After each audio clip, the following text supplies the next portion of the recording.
chapter 10. It's the first 10 verses. But those verses make no sense unless you realise that it comes after, obviously, chapter 9.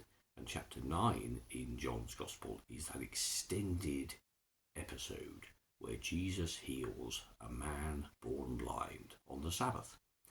And that gets him into trouble with the religious authorities. And it's a wonderful, wonderful story. One you should really read to see the drama, and if you like, the pantomime even, of what goes on.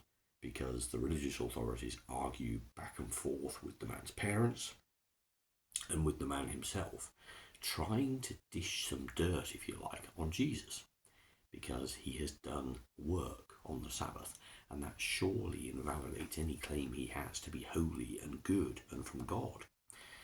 And it all pivots for me on the wonderful, wonderful phrase that the man says in response to them in verse 25 when they say to him, surely, come on, this man's a sinner. And the man says, I do not know whether he is a sinner. One thing I do know, that though I was blind, now I can see. And that surely is the pivotal moment, because in that sentiment is an understanding that, well, it may not be what you expected. It may not be what you wanted. It may not be how you prefer things to be. It may defy your expectations and call into question beliefs that you held firm. But if it is good, if it is loving, if it is kind, then it is of God.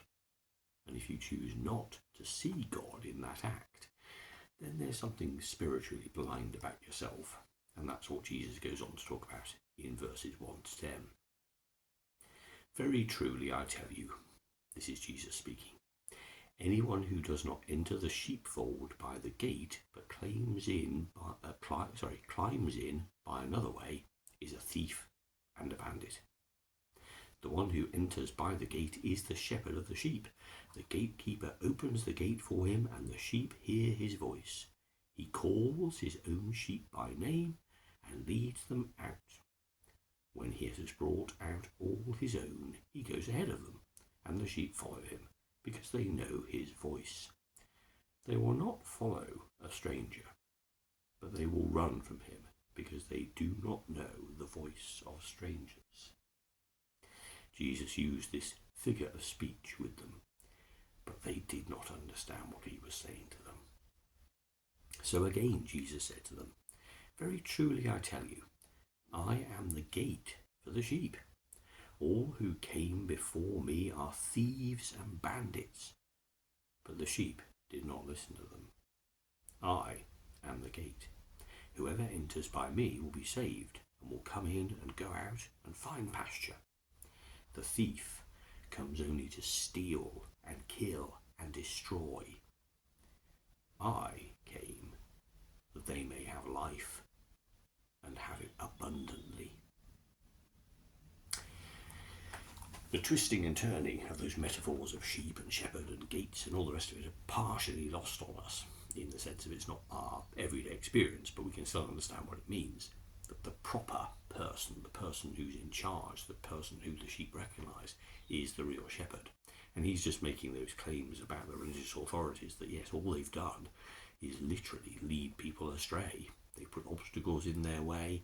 They come to do bad things to them. Instead of leading them to pasture, instead of wanting the best for them, they've enforced these different things on them. And it's a real objection to the fact that religion has become more important than God.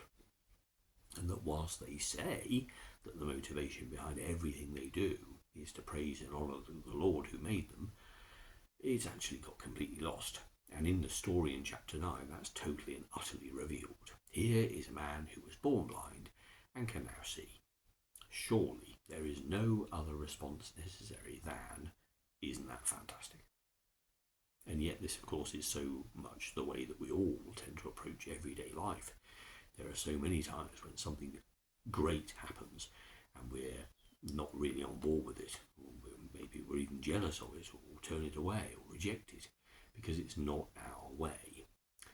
And this is surely something that the coming of God in human form in Jesus did, was to upturn and reverse pretty much everything that the world was teaching at that time, and still teaches today.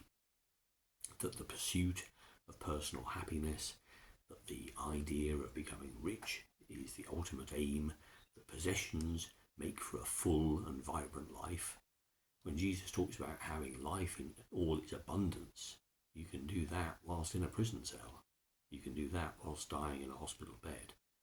There is life because it is measured in a relationship with God. There is life because you are at one with the God who made you and the God who loves you. And this is the thing. Now, of course, our human and natural senses will recoil against such situations and say, well, yes, but I am suffering. And in the terms of the world, that may well be what people will say. And you'll certainly find lots of supporters who will say, yes, it's terrible what's happening to you.